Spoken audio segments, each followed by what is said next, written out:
Pemirsa, saya yakin Anda semuanya pernah menulis, entah menulis apapun. Bahkan semenjak kita ada di sekolah dasar pun sudah pernah mendapatkan tugas untuk menulis, mengarang atau apapun namanya. Kali ini kita akan membahas bedah buku Bersujud di Kaki Seorang Kafir. Memang kali ini kata kafir begitu beredar viral ya, antar teman seagama maupun di luar agama. Kadang-kadang kita mengatakan kafir. Untuk kali ini setelah hadir di hadapan Anda dua orang tamu kita, saya sapa terlebih dulu Bapak Dr. Abimarda Kurniawan MA.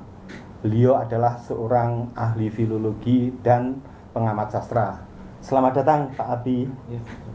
Kemudian seorang penulis muda, Bapak Tulus Setiadi STP. Selamat datang Pak Tulus. Selamat. Baik, saya mau ke Pak Ardi dulu nih. Dari sisi filologi, sebetulnya kata kafir itu sendiri itu seperti apa sih Pak Abi? Mungkin pemirsa perlu dijelaskan ini. Ya, terima kasih. Sebenarnya memang kata kafir itu kan serapan dari bahasa Arab. Iya. Yang artinya kalau secara harafiahnya kurang lebih adalah ingkar. Jadi istilahnya di sini istilah kafir ini digunakan sebagai sebuah penanda antara istilahnya yang orang yang beriman dan orang yang kafir. Jadi istilahnya ada semacam pembagian dikotomis antara yang beriman dan yang kafir. Untuk itu memang digunakan dalam terminologi keagamaan. Dalam pengertian istilahnya ada suatu konteks pembagian kelompok-kelompok itu. Dan kemudian untuk pengertian yang sekarang istilahnya kan makna itu kan selalu mengalami perubahan. Kadang-kadang mengalami sebuah makna yang penghalusan, amelioratif, bahkan yang cenderung ke kasar atau sarkastik. Ya. Dalam penggunaan istilah kafir akhir-akhir ini itu cenderung ke peyoratif gitu. Bahkan apapun kadang-kadang memang nggak jelas gitu pembagiannya apa. Kadang-kadang orang yang istilahnya dalam satu lingkup iman pun bisa dibilang kafir karena tidak sesuai dengan pemikiran iya ya, yaitu jadi memang istilah ini akhirnya itu menjadi semacam provokatif. Dan istilahnya digunakan untuk istilahnya semakin masyarakat itu semakin tersegregasi, jadi istilahnya semakin terbagi-bagi gitu. Dan ini memang penggunaannya memang sangat istilahnya ya. Kalau Mas Tulus menggunakan istilah kafir ini sebenarnya apalagi dipajang sebagai sebuah judul di cover paling depan itu kan sebenarnya sangat provokatif sekali. Nih gimana nih Mas Tulus memakai judul yang sangat provokatif ini tadi? Ya, tentu seorang penulis itu mempunyai strategi tertentu untuk menarik daripada para pembacanya. Termasuk kata kafir yang saat ini lagi viral. Apalagi kita melihat tentang fenomena yang dialami bangsa ini. Bangsa yang berbineka tunggal ika, bangsa yang beragam, baik ras, suku maupun agamanya, sehingga akhir ini tidak bisa ditutupi lagi. Gejolak-gejolak yang terjadi pada bangsa ini menimbulkan suatu permasalahan, terutama antar keyakinan, sehingga memunculkan saya untuk menulis sebuah buku berjudul Bersujud di Kaki Seorang Kafir. Dan mungkin saya ceritakan sedikit bahwa di dalam cerita ini sebenarnya saya mengambil sampel dari yang kecil, yaitu lingkup keluarga, di mana keberagaman itu ada. Namun di situ tidak melahirkan sinkretisme baru. Tapi yang ditekankan adalah untuk memberi pengertian, penghargaan, dan penghormatan kepada sesuatu yang berbeda tadi. Gitu loh. Karena Tuhan sendiri pada dasarnya satu dan menciptakan bermacam-macam bentuk. Hewan pun, binatang pun bermacam-macam. Juga mungkin manusia, rasnya, sukunya berbeda-beda. Keyakinan pun juga itu atas kehendak ilahi sebenarnya. Jika ada orang yang ingin menyamakan, menyatukan yang berbeda, itu justru mengingkari kepada Tuhan itu sendiri. Justru dia yang kafir kan,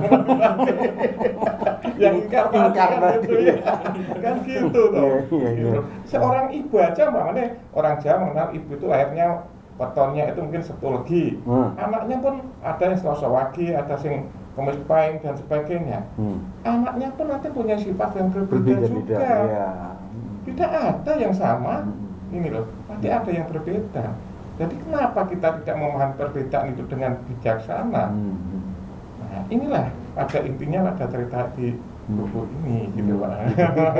Terima kasih Mas Tulus. Kembali pada buku ini ya, Pak Abi ya. Jadi ketika ini kan sebuah kumpulan cerpen, salah satunya judul yang bersujud di kaki seorang kafir. Pak Abi melihatnya gimana dari judul maupun isi dari buku itu sendiri? Kalau saya sebenarnya memang menarik cerpen yang berjudul bersujud di kaki seorang kafir ini. Ya seperti yang dijelaskan oleh Mas Tulus, dan Mas Tulus sendiri menempatkan ini dalam satu konteks lingkup keluarga. Jadi istilahnya pernikahan kalau dalam bahasa yang sekarang itu pernikahan beda agama. Dalam hal ini kebetulan yang diposisikan sebagai kafir adalah ibu. Dimana kan istilahnya dalam pemahaman sendiri sosok ibu di dalam sebuah keluarga adalah sebenarnya perannya sentral. Dalam pengertian kayak misalnya kalau ada kalau dia dalam ajaran Islam sendiri kan siapa yang harus paling dihormati itu kan ibu gitu kan. Surga ada di telapak kaki surga ibu. Ada di bawah telapak kaki ibu. Nah ini kan istilahnya sebenarnya strateginya Mas Tulus kan memang ada di posisi dilematis ini. Ada dilematis. Nah, itu di satu sisi dari segi agamanya itu berbeda, di satu sisi dia sebagai ibu yang harus dihormati gitu. Jadi memang harus konfliknya berpusar pada masalah itu di dalam cerpen ini. Jadi kadang-kadang memang gimana ya, seolah-olah justru hanya masalah keyakinan ini saja gitu yang akhirnya bisa istilahnya memecah belah antara hubungan ibu dan anak. Antara suami dan istri gitu. Cuma masalah keyakinan ini aja gitu. Apalagi nanti dia urusannya dengan ke wilayah legal, wilayah hukum dan sebagainya itu kan ada undang-undang yang masalah mengatur itu akan sebenarnya semakin memperumit. Tapi kalau dalam dari sisi, dan di sini saya melihat Mas Tulus itu memotret sisi kemanusiaannya sebenarnya. Dari sisi kemanusiaannya gitu. Kenapa kok kemanusiaan itu kita sebagai manusia gitu, sama-sama punya hal sisi humanis yang sama gitu, tapi hanya masalah karena perbedaan keyakinan saja mereka sisi kemanusiaannya semakin hilang. Ya.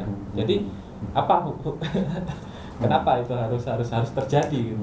Padahal kan sebenarnya kan keyakinan itu seharusnya mendorong untuk meningkatkan nilai kemanusiaan itu sendiri gitu.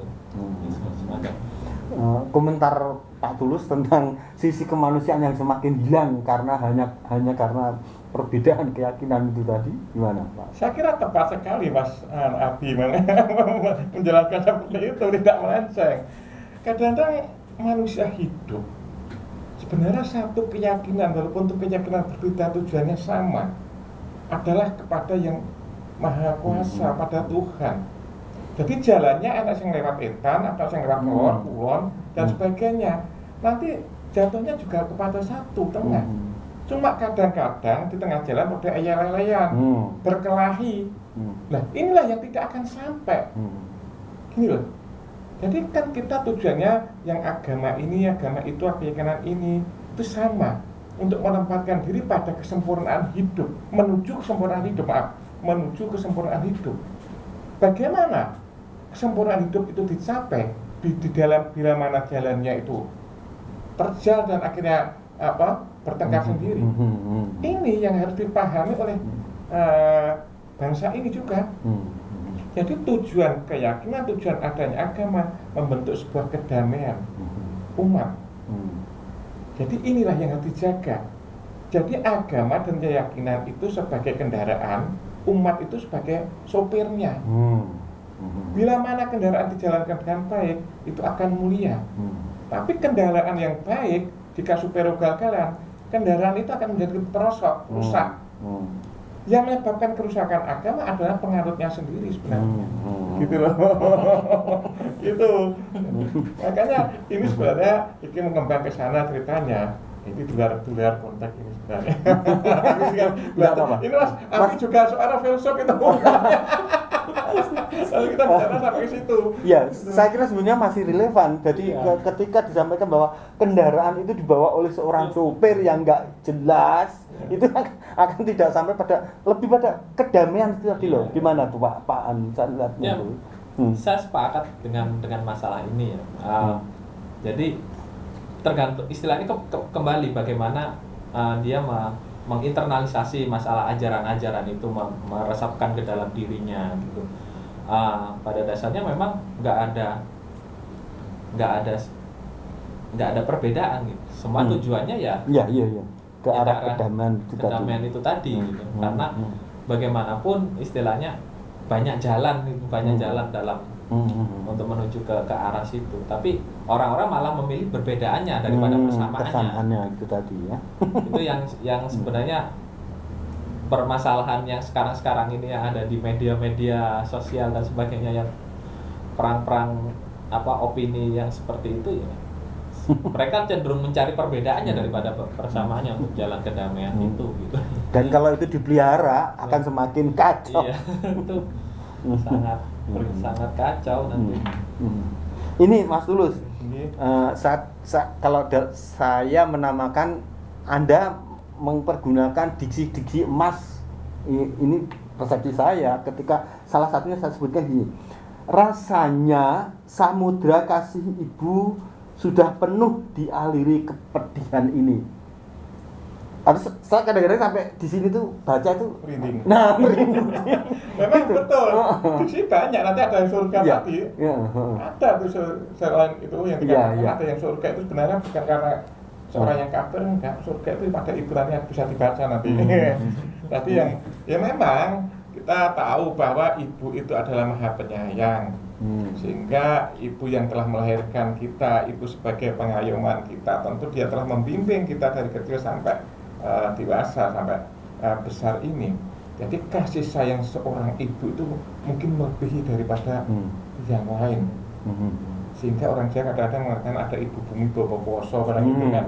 Jadi seorang pengorbanan seorang ibu memang maha dahsyat.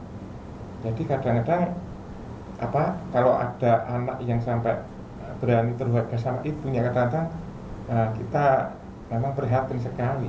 Jadi memang permasalahan itu kan ada. Cuma bagaimana pengendalian itu bisa dilakukan agar perselisihan itu tidak sampai memuncak, apalagi yang dimusuhi adalah ibunya. Inilah. Ini kan ada, saya kadang-kadang khawatir prihatin melihat ibu yang digugat anaknya dan sebagainya itu, ibu yang dibiarkan terlantar seperti itu. Sehingga seperti ini tadi permasalahan yang ada di KPN ini, ketika anak mengalami sebuah permasalahan yang amat besar, dia mau curhatnya kemana lagi? Akhirnya dia bersimpuh di kaki ibu untuk mencurahkan segalanya. Inilah. Dan ibunya pun nanti yang akan bisa memberikan penerangan, jalan terang itu tadi.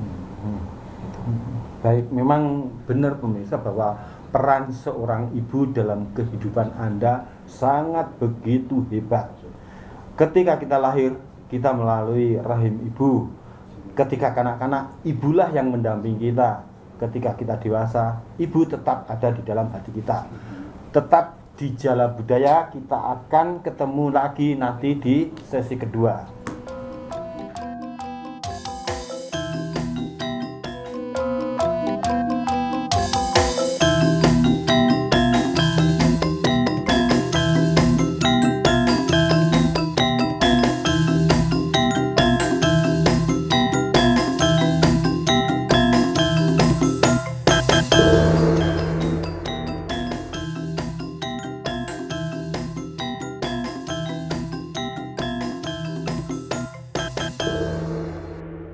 Pemirsa, kita jumpa lagi di sesi kedua acara Jalan Pria kali ini dengan topik bedah buku, bersujud di kaki seorang kafir.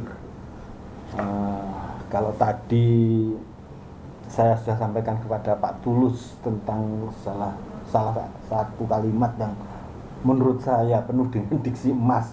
Rasanya samudra kasih ibu sudah penuh dialiri kepedihan ini. Mungkin Pak Abi bisa memberikan contoh-contoh lainnya, atau monggo lah silakan tentang buku-buku ini. Kalau menurut saya memang yang menarik dari bukunya Mas Tulus ini, istilahnya sebenarnya plotnya memang sederhana. Ya. Ceritanya itu sederhana, dan bisa istilahnya dipahami itu mudah. Karena memang kalau saya melihat yang ditekankan oleh Mas Tulus memang sebenarnya malah bukan permainan bahasanya, tapi inti dari cerita, substansi ceritanya itu gimana. Kan memang banyak gaya-gaya penulisan sastra yang kadang-kadang perlu kita berpikir sangat ini gimana istilahnya itu, urutan plotnya itu kadang melompat-lompat gitu. Itu kan memang dikembalikan ke strategi penulisnya gitu. Tapi di sini Mas Tulus memang bahasanya memang sangat sederhana sebenarnya. Sebagian besar memang sangat sederhana gitu. Karena memang ada sebuah tujuan lain yang sebenarnya disampaikan oleh Mas Tulus. Terutama kalau yang saya lihat ini kan yang menarik juga itu masalah, kalau mungkin Mas Tulus sendiri kan hidup di lingkungan pedesaan yang seperti itu.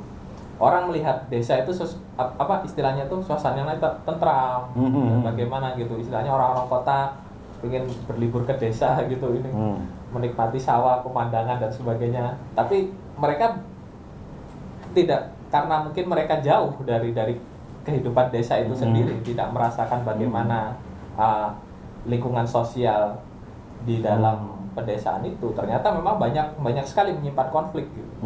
Banyak sekali orang-orang itu istilahnya permasalahan ekonomi, mereka harus saling berjuang bagaimana menyekolahkan anak ya. Itu memang ada semacam istilahnya konflik-konflik antar manusia yang ada di sini. Jadi nggak selamanya gitu. Kehidupan pedesaan itu digambarkan sebagai sesuatu yang tentram dan kalau saya kesan pertama kali saya membaca cerpen-cerpen yang ada di buku Bersujud di Kaki Seorang Kafir ini semacam itu. Nah, terima kasih Pak Di. Pak Tulus tadi disampaikan kesederhanaan di dalam menyusun buku ini, dan memang betul saya juga mendapatkan suasana yang Pak Tulus gambarkan itu kaitannya dengan lingkungan seperti ini. Apa ini? Yang ini akarnya sampai menyembul keluar dari tanah seperti ular naga yang sedang berjalan. Nah itu penggambaran pohon beringin kalau nggak salah waktu itu. Nah itu yang dikatakan Pak Ani sederhana tapi dan gampang dimengerti oleh pembaca. Bener nggak kok kesederhanaan ini karena memang anda memiliki sebuah pengetahuan secara langsung bagaimana Anda hidup di dalam lingkup Anda sendiri gitu. Itu sudah judulnya sudah berbeda. Itu yang berguru pada pohon beringin. Iya betul. Memang kebetulan di tempat saya juga ada namanya punden dengan beringin yang agak besar dengan akarnya yang tadi saya gambarkan itu. Itu mungkin kalau dalam bahasa majas Pak ya. Termasuk majasnya itu. Jadi bagaimana seorang penulis bisa membuat sebuah diksi atau kalimat-kalimat itu indah. Jadi itulah kesusastraan. Jadi selain kita ingin mengungkapkan, ingin menggambarkan apa yang ingin kita katakan, ingin yang kita sampaikan agar pembaca tahu, kita juga cara penyampaiannya melalui sebuah keindahan itu. Inilah sastra. Berbeda nanti dengan jurnalisme, berbeda dengan laporan-laporan. Sama-sama kepenulisannya, tapi kan mereka tidak menggunakan tentang majas-majas itu. Nah, seperti itu tadi personifikasinya memang tidak hanya akar pohon beringin, mungkin daunnya juga saya gambarkan dan sebagai lambang pengayoman, karena beringin itu kan lambang pengayoman, dan kegunaannya pun di desa ada sebagai upacara adat, biasanya mantu dan lain sebagainya itu menggunakan juga pohon beringin. Selain itu teduh sebagai seperti gedung yang alami untuk tempat istirahat para petani yang pulang dari sawah atau ibu-ibu yang sedang petan. Ini tanpa AC dan segar sekali gitu. Jadi secara kesehatan juga baik dan semilir, CO2-nya juga bisa diolah menjadi oksigen yang lebih baik. Ini sebenarnya keadaan masyarakat desa aku dulu dan sebagian sekarang. Tadi yang dikatakan Mas Abi, kembali yang ke katakan Abi, bahwa ternyata di desa itu juga mengalami problema konflik-konflik yang nah inilah namanya wangsinawang. Jadi orang hanya sawang sinawang, orang kota melihat orang desa tenteram. Apalagi lukisan di desa itu kelihatan adem. Nah inilah pandai-pandainya manusia menipu, menyihir karyanya hingga orang ingin masuk ke dalam hatinya itu. Seperti kita melihat rembulan tuh indah, penyair membuat indah. Orang sampai sama yang berongkaran gitu. Apa yang indah kan? Orang juga penulis membuat, wah gunungnya sangat teduh sekali, hijau. Kita ke sana batu-batu doang. Nah inilah namanya wangsinawangan. Jadi urip itu mung sinawang, podo sinawang. Jadi ya semua mengalami problema sebenarnya. Cuma ya kita yang ingin sampaikan tentunya tidak hanya yang baik-baik saja, tapi yang sebenarnya terjadi juga harus kita sampaikan. Sehingga dengan begitu manusia akan bijak untuk mengambil sebuah tindakan. Jadi tidak hanya di kota, di desa, sebenarnya adalah sama. Bagaimana memahami kehidupan itu sendiri. Terima kasih Mas Tulus. Pak Abi, tadi sama juga sih yang disampaikan Pak Abi, bahwa ketika melihat suasana yang terlihat indah ternyata penuh dengan konflik. Bahkan Pak Tulus tadi menyebutkan wangsinawang. Nah, ini satu kosakata yang ada di dalam bahasa Jawa. Ini komentarnya dari filologi. Iya, monggo. Bukan sawang sinawang. Iya. Istilahnya kan saling memandang. Gitu. Jadi istilahnya itu sebenarnya masih ada jarak gitu. Orang yang dilihat dan orang lain juga melihat kita. Jadi kadang-kadang kita itu nggak merasakan apa yang sebenarnya terjadi di orang lain. Tapi orang lain juga nggak merasakan apa yang sebenarnya terjadi. Jadi sebenarnya harus bagaimana solusinya gitu. Bagaimana solusinya agar istilahnya masalah wangsinawang itu harus bisa diselesaikan, bisa dijembatani gitu. Itu kan jadi memang ya kita harus mengenal lebih dalam apa yang ada di apa yang sebenarnya terjadi, apa yang sebenarnya ada di dalam objek yang kita lihat itu. Misalnya tentang ya tadi misalnya masalah problem masyarakat desa dan sebagainya. Sebenarnya memang ini nih yang menariknya dari buku Mas Tulus ini kan memang harus ya istilahnya kembalikan, lihatlah lebih dalam kondisi masyarakat yang ada di situ. Jangan hanya terjadi istilahnya sawang sinawang gitu. Jadi memang inilah ya misalnya tentang tadi yang pohon beringin itu tadi kan sekarang sudah orang-orang mungkin sudah nggak mengenal lagi apa fungsi beringin itu, nilai sakralnya bagaimana gitu. Orang sehingga kadang-kadang melihat itu hanya sebagai sebuah pohon saja gitu. Ya itu ada semacam istilahnya ada ada jurang pemahaman antara generasi yang sebelumnya dan generasi yang saat ini gitu. Tidak mengenal lagi nilai-nilai yang ada itu kan juga salah satu problem yang dialami oleh masyarakat pedesaan saat ini gitu. Jadi inilah yang saya tangkap memang ya istilahnya untuk sebenarnya Mas Tulus mengajak ya lihatlah ini masyarakat yang ada di pedesaan itu yang seperti ini gitu ya, kabarkan bukan hanya yang baik-baik saja, tapi juga ada yang konflik-konflik, ada problem-problem manusia di situ. Iya, terima kasih Pak Abi. Pak Tulus tadi Pak Abi sampaikan bahwa untuk memahami apa yang harus kita lihat pada orang yang supaya lebih paham tentang Wang Sinawang, Sawang Sinawang tadi, lihat lebih dalam. Nah, kembali pada ini cerita bersujud di kaki seorang kafir. Saya melihat ada tokoh-tokoh yang di situ disebutkan anaknya si Antonius Nurullah, Maria Hamidah, penggambarannya seperti apa Pak? Pak Tulus. Itu sebenarnya itu kembali kepada yang judul bersujud kaki seorang kafir. Ya. Itu kan penggambaran sebagai alkulturasi kebudayaan. Jadi nama itu biasanya dipakai oleh orang Muslim dan dipakai orang Kristen. Jadi kita gabungkan, gitu loh.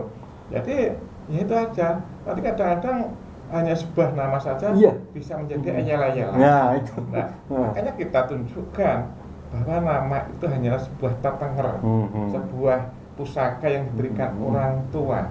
Apa tuh arti nama? Kalau tidak disikapi dengan perbuatan yang baik, gitu loh. Seperti nama saya Tulus, kalau tidak diikuti dengan perbuatan yang terus ya percuma. Kan begitu. Iya. Gitu, Pak. Jadi itu terbentuk, tadi saya katakan sebagai alkulturasi kebudayaan yang berubah nama tadi dari gabungan antara nama-nama Islami dan nama-nama Kristiani. Ya. Itu tadi yang saya ingin melihat lebih dalam pada salah satunya tokoh itu tadi sendiri itu loh. Nah, itu Pak Abi mungkin. Pak Abi yang bisa membuka. Iya, memang sangat menarik dari pemilihan nama itu sebenarnya. Tadi sebenarnya saya mau menyampaikan salah satu yang poin yang sangat menarik itu penggunaan nama itu tadi. Penggunaan nama Antonius Nurullah gitu kan. Jadi seolah-olah itu ada tapi ternyata tadi Mas Tulus juga bilangnya tentang masalah sinkretisme budaya dan sebagainya. Alkulturisme. Inkulturasi. Akulturasi gitu kan ada bahasa itu. Jadi apa penggabungan itu dan tujuannya di situ kan istilahnya dia sebagai posisinya sebagai anak gitu. Jadi penggabungan dari pemahaman itu menghasilkan sebuah sintesis baru, sintesa baru yang disimbolkan sebagai seorang anak yang mengemban dua nama, Antonius Nurullah itu. Jadi sebenarnya ini menarik salah satu. Iya. Justru saya tanyakan tadi karena sangat menarik sekali. Jadi sebenarnya bukan hanya sebuah nama. Makanya saya tadi katakan bahwa lihat lebih dalam. Makanya biar yang menilai. Soalnya kan memberikan pancingan itu. Kan nanti tafsir daripada pembaca bermacam-macam. Bisa sampai ke filosofinya, bisa sampai ke semiotika ya, dan sebagainya.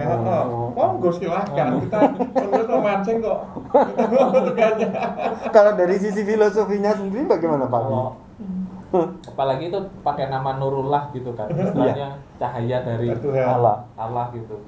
Jadi di situ kadang-kadang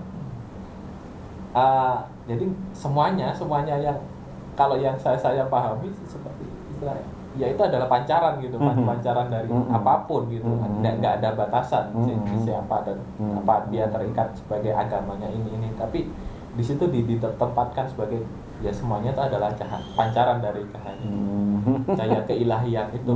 Ya kalau saya menangkapnya seperti itu. Jadi sebagai pencerah ya. Sosok itu sebagai pencerah. Kalau nggak bisa bilang nabi kan dimarahi nanti. Kan gitu. Iya. Jadi pemirsa kalau membaca buku ini memang benar-benar memberikan sesuatu yang ternyata nggak pas ketika saya mengatakan ini pada saudara saya, kepada ini gitu. Nah itu. Dan mungkin ada hal lain yang lebih ingin disampaikan oleh penulisnya sendiri itu Pak Tulus nih. Sebenarnya beribu tujuan saya menulis ini.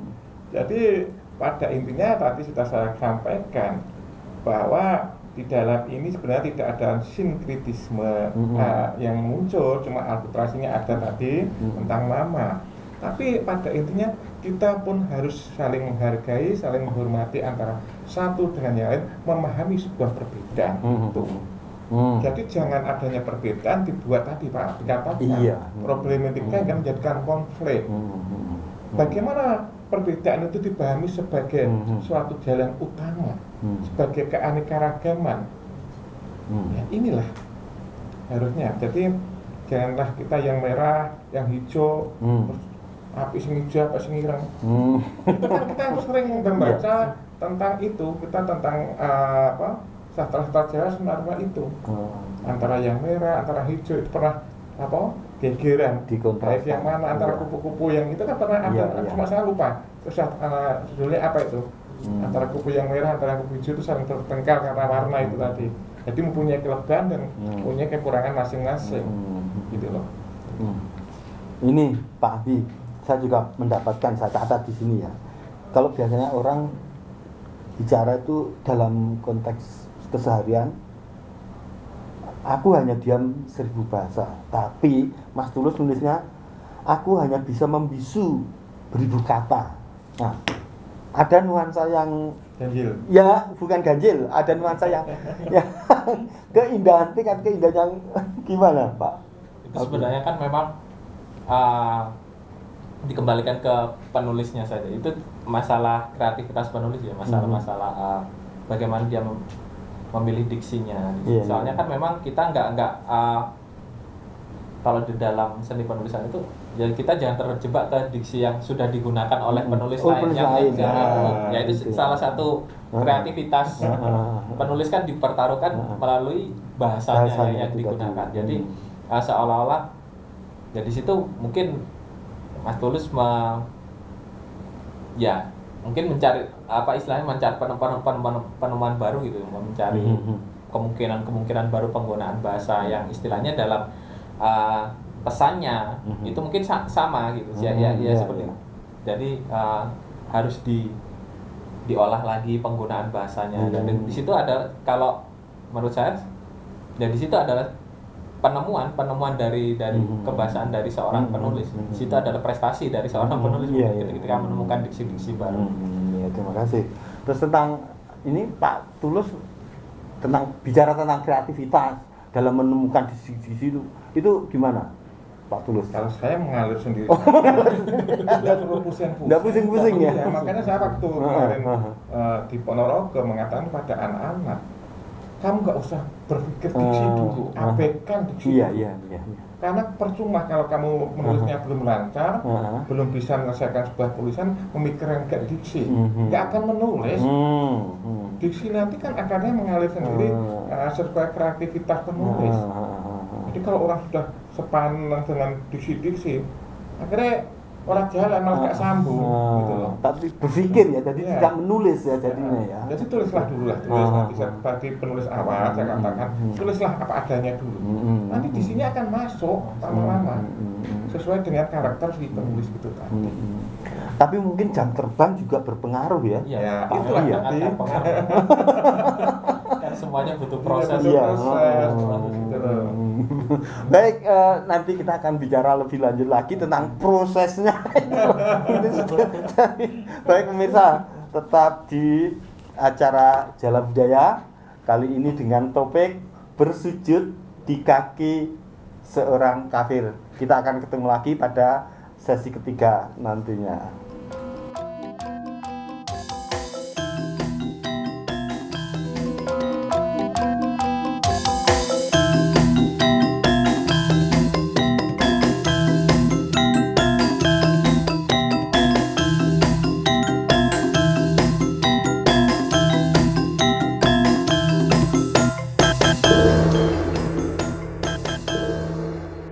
Pemirsa, sampailah kita pada sesi terakhir acara Jala Budaya ini yang bertema bersujud di kaki seorang kafir. Saya ke Pak Tulus nih. Pak Tulus, kalau saya boleh menyimpulkan ini dalam bersujud di kaki seorang kafir ini ada semacam pergulakan batin, ya khususnya untuk yang cerpen bersujud di kaki seorang kafir. Saya lihat ada di situ ada nilai-nilai universal agama, terus kemudian kawin campur, terus bagaimana kita menyikapi hidup ini sendiri itu. Terus di judul yang lain, misalnya aku malu, ayahku seorang penulis, itu juga ada pergolakan batin. Apa bener enggak Pak? Memang namanya menulis cerpen Pak, Ya. harus ada konfliknya Pak, ada anti klimaks, ada resolusi dan sebagainya, terus kodanya apa, kan begitu. Jadi amanat yang disampaikan kepada pembaca apa. Jadi hanya tidak sekedar sebuah cerita. Jadi kita seperti naik warung ngobrolnya itu akhirnya ketika ada amanat yang disampaikan. Tapi di dalam menulis cerpen memang rumusannya begitu. Jadi apa yang kita sampaikan setidaknya memberikan pelajaran bagi pada pembaca. Jadi pembaca adalah menerjemahkan roh daripada penulis. Jadi seperti buku-buku seperti ini, bagaimana pergulatan seorang anak penulis buku ketika ayahnya masih berjaya dan ketika literasi itu semakin turun seperti saat ini. Dunia literasi karena COVID ini menjadi anjlok, sehingga para penulis juga untuk nyonyor sedikit. Maaf agak kasar sedikit gitu loh. Jadi agak semua teman yang di Jogja seperti Mardian Kresna, Mas Wahyudi dan sebagainya semua merasakan semuanya. Akibat keadaan konflik ya. Jadi memang menulis itu bukan sasaran, kan tidak satu-satunya jalan untuk mencari rezeki, tidak. Mungkin juga ada yang lain, tapi yang lain yang memang harus dikerjakan. Kalau melulu jaga hasil tulisan, ya kita khawatirnya seperti saat seperti ini banyak memang semua tadi sudah katakan semua harus ada konflik, temanya apa, ada konflik, ada anti-klimaks, ada resolusinya, terus kodenya bagaimana. Dan di dalam sebuah cerpen kode yang baik mungkin dikatakan harus menggantung. Jadi biar pembaca memikirkan sendiri. Kan begitu. Gitu loh Pak. Terus tentang kode yang menggantung tadi komentarnya Pak. Ya itu kalau biasanya kan ada cerpen yang akhirnya sangat menggantung sekali ini, kok nggak ada penyelesaiannya, nggak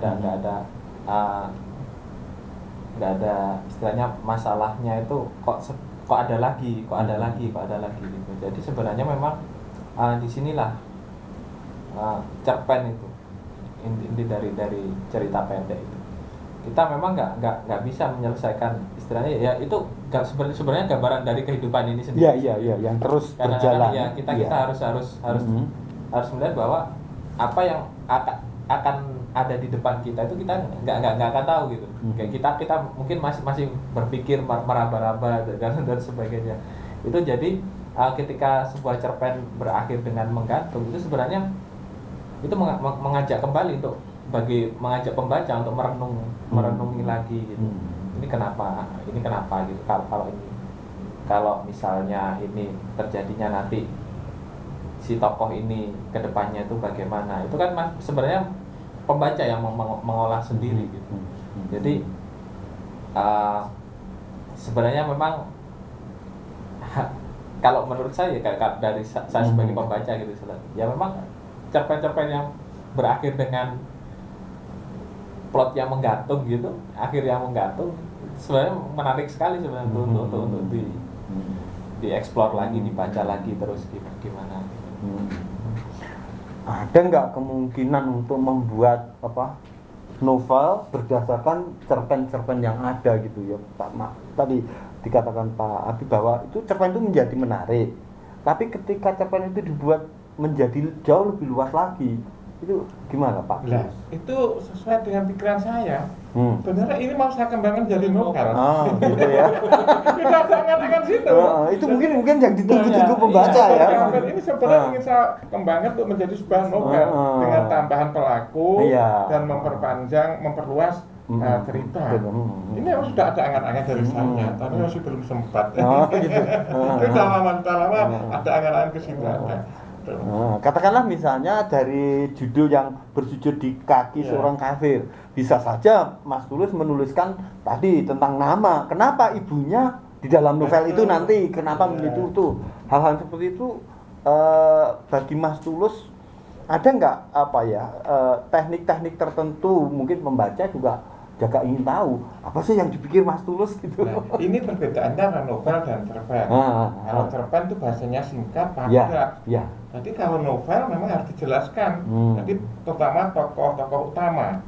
Kan ada tokoh utama, tokoh tambahan. Nah, kalau tokoh utama itu harus dijelaskan sedetail mungkin kalau bisa. Jadi siapakah dia?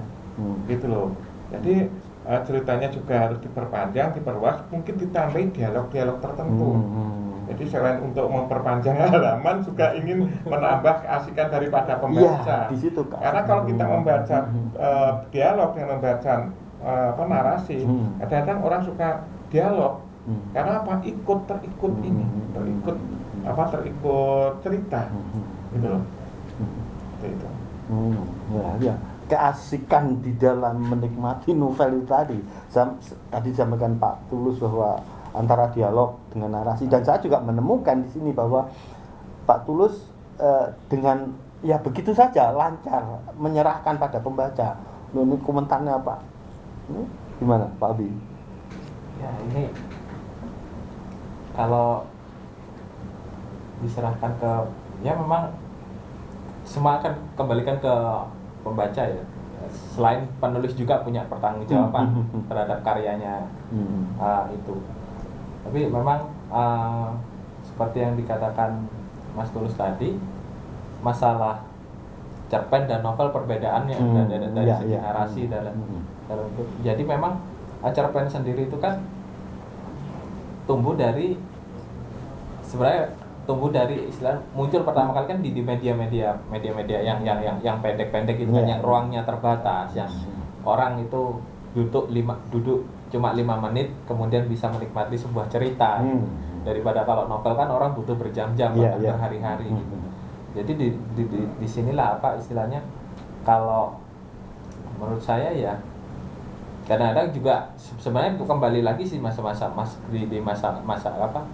gaya penulisan ke penulisnya, gaya penulisan cerpen-cerpen itu. Kadang-kadang juga ada cerpen yang itu sulit sekali dibaca, dipahami gitu. Jadi kadang-kadang 5 menit saja, duduk 5 menit membaca, ditanyain apa itu, apa maksud itu nggak ngeblank. Iya. Kadang-kadang memang ada dulu. Itu sebenarnya kembali ke ciri khas dari masalah ke penulisnya itu. Tapi kalau dari segi penulisan Mas Tulus memang ya seperti yang dikatakan Mas Tulus tadi, memang lebih ke kesederhanaan gitu, lebih ke kesederhanaan, orang bisa memahami dalam waktu singkat apa pesan-pesan yang ada di dalam cerita-cerita ini. Jadi di sini yang saya lihat, ya mungkin kalau nantinya dikembangkan sebagai sebuah novel, itu juga sebenarnya juga menarik lagi. Walaupun nanti klasternya juga beda kan, wilayahnya juga beda. Kalau ini cerpen, itu sebenarnya juga banyak karya-karya sastra yang seperti itu, yang awalnya masih berupa cerpen gitu, terus dikembangkan lagi oleh penulisnya menjadi sebuah novel yang lebih panjang, yang dengan deskripsi yang lebih detail lagi. Sekarang kalau Mas Tulus pernah nggak menghadapi, katakanlah misalnya satu cerpen, Anda tuh inginnya tuh seperti ini, tapi ternyata dipahami oleh pembaca menjadi berbeda gitu? Itu hal biasa Pak, karena pikiran kita dengan pikiran baca kadang berbeda.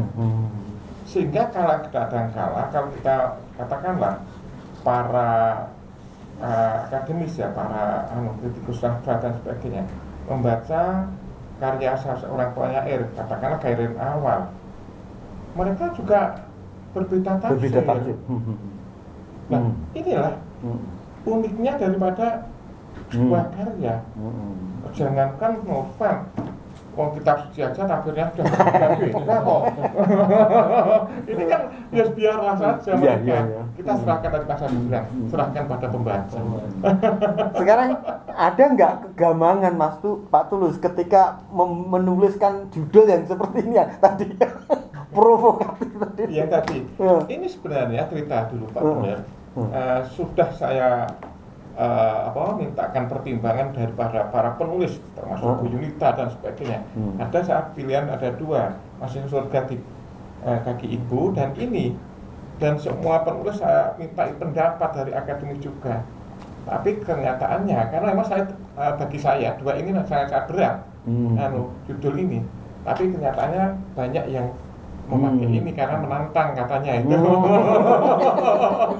Jadi ya sudah, saya memakai ini. Itu kan prosesnya lama Pak. Saya minta itu pertimbangan daripada kawan-kawan penulis juga dari akademis itu. Itu. Jadi sekitar berapa ya, 30 atau 40 orang kalau salah. Tapi ya memang ada alasan tertentu dan sebagainya.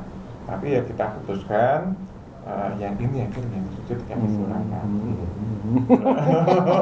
Itu berimbang Pak setelah itu, hampir berimbang. Terus Pak Habib, kalau komentar Bapak tentang ini, judul ini? Ya itu sebenarnya kan kalau mungkin dari banyak sekali tips-tips penulis atau bikin istilahnya kan dari sebuah buku itu kan yang dilihat pertama kali itu kan covernya, judul yang ada di cover, judulnya. Jadi bagaimana nanti pembaca itu tertantang dulu. Ini kenapa sih? Jadi pakai judulnya. Iya. Dan kebetulan kata kafir ini kan istilahnya menjadi sebuah alat untuk apa istilahnya konflik gitu ya. Memprovokasi. Tapi kalau boleh saya katakan, tidak hanya cerpen saya, tapi ada sebuah novel saya, novel Jawa, yang berjudul Aku Wong Kafir. Nah itu kemarin sudah bahas. Ternyata juga sangat menarik bagi mereka dan banyak diteliti oleh termasuk mahasiswa UI, mahasiswa UNS dan lain sebagainya, termasuk UNESA. Semua masuk ke itu. Gitu, nggak tahu mereka silahkan saja lah. Terus hasil dari penelitian sendiri sudah sampai pada Pak Tulus? Saya tidak pernah diberi hasil penelitiannya. Iya. Hanya mereka berizin untuk meneliti ini dan saya biasanya juga ngecek di Google. Ternyata banyak juga yang memakai karya saya novel itu untuk penelitian. Sebenarnya berapa banyak novel-novel yang sudah ditulis Pak Tulus yang beredar baik di Indonesia maupun di luar negeri? Yang novel saya sekitar 43. Yang di Leiden Belanda 28. 30 itu termasuk ini. Termasuk puisi itu yang 30 di Leiden. Ada yang di Australia. Profesor Quinn itu pernah memborong saya buku novel-novel saya juga di Australia. Masuk di perpustakaan mana ya, Asia apa itu ada itu. Bisa dilihat di Google lah. Lalu Pak Abi, kalau misalnya ini kita berandai-andai, ini buku ini yang berjudul Bersujud di Kaki Seorang Kafir menjadi sebuah novel, harapannya seperti apa? Kalau harapannya ya mungkin bisa memberi pencerahan terhadap pembaca gitu. Dengan gayanya Mas Tulus yang seperti ini, gaya penulisannya yang istilahnya sederhana dan istilahnya blobo suto gitu, yang disampaikan ya secara jelas gitu.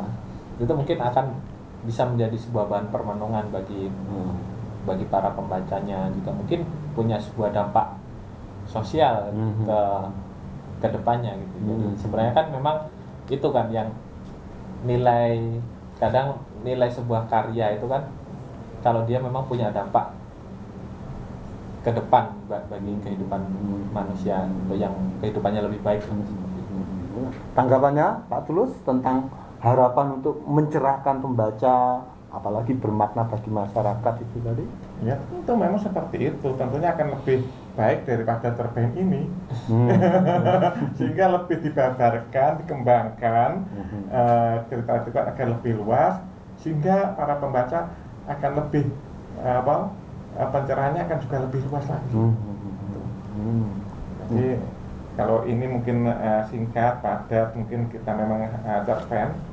Ya, mungkin nanti di dalam novel ada tambahan-tambahan tambahan pelaku, ada latarnya tambahan, setting plotnya diperluas lagi dan lain sebagainya, sehingga nanti akan